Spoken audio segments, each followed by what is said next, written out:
Hello and welcome to my channel. Well, I'm gonna ask you guys, does your Ford has this ticking noise? Tick, tick, tick, tick, tick, tick, tick, tick. There is two types of noise coming from this EcoBoost engine, and you might not have an EcoBoost, you might have a 5.4 or maybe 5.0. You know, I'm getting a lot of comments about ticking noise. Well, depending on the year of Ford you have, if it's direct injection, non-direct injection, and the ticking noise coming from. So there is two noises that it's coming. I'm not sure if the camera can pick it up or not. There was actually one noise just went away as the engine warmed up, metal expanded, oil got thinner.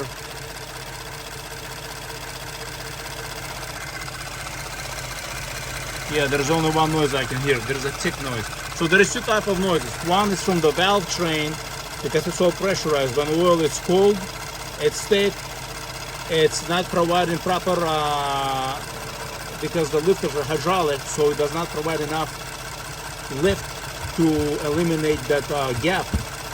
So it's making the tick noise. Once the engine warms up, parts expands, oil becomes thinner, flows easily, pressure goes up for the valve train, noise goes away, just went away, engine warmed up. Another source of noise is direct injection, injectors themselves.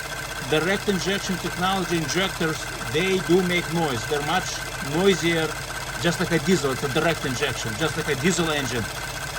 They make a noise because, you know, you have a high pressure fuel being injected into combustion chamber. That's another source of noise. And it's very hard to pinpoint what source or where it's coming from. Third source of noise, you have a high pressure pump that pressurizes fuel. That's gonna make a noise too, because there's a plunger. Every time the camshaft rotates, it gets squeezed like a compressor, like a piston, you know, and it moves up and down. It compresses the fuel to create high pressure fuel for the engine to run. So it's another source of ticking noise you're gonna hear. To eliminate or to pinpoint exactly where it's coming from, it's very difficult. You know what I mean? You gotta have equipment, a stethoscope probably, or not a stethoscope. You get an idea for listening to noises.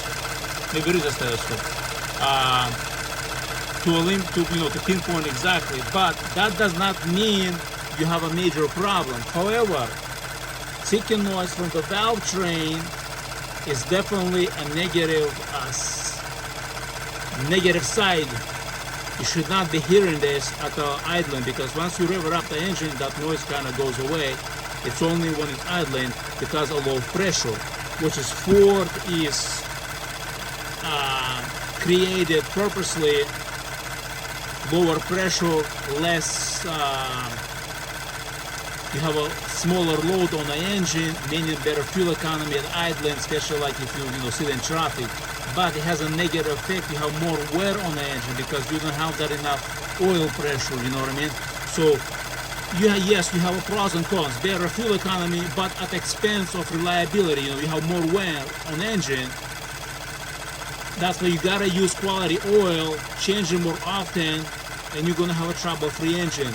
Can you eliminate this noise? Possibly can, you know, from the valve train, increasing engine speed. However, you're gonna increase fuel consumption. There might be some other issues associated with it, you know what I mean? So that's something you have to study and look into it. Is it safe to increase engine speed, you know what I mean? Because everything is designed and aligned to work with a lower engine speed. So I cannot give you 100% a good answer that increasing engine speed will not have negative effect on other parts of transmission, torque converter, and so on. It might not. So this is the reason why you hear the ticking noise on the Ford engine. It's just designed. It's a design flaw by Ford by lowering oil pressure. Some stats, some numbers I seen like 9-10 psi, which is extremely low for the engine. You know what I mean? This is not normal for the engine to run. 20 psi, I think they say from 18 to 25 is the normal range for the engine to run. Anything lower than 18 or so is, you know what I mean, it contributes to the engine wear and problems later down the road. So for average person, we don't have a choice. We get what we get with the engine design. If you wanna stick with a Ford, you just got to bite the bullet and deal with it, you know what I mean? If it wears out, it wears out. You can do preventive things. Change your oil more frequently and use quality oil. If you want to use cheap oil, change it every 3-4 months, every 3,000 miles. You want to use expensive oil, you can go longer, you know what I mean? Do research, ask questions, do oil analysis. Don't go by what, you know, everyone else does. Do your own research. It's your vehicle, it's your investment. Return on your investment is high when you have a reliable vehicle. You don't have to buy new every 3-5 years. So thanks for watching. If you have questions, drop in the comment section.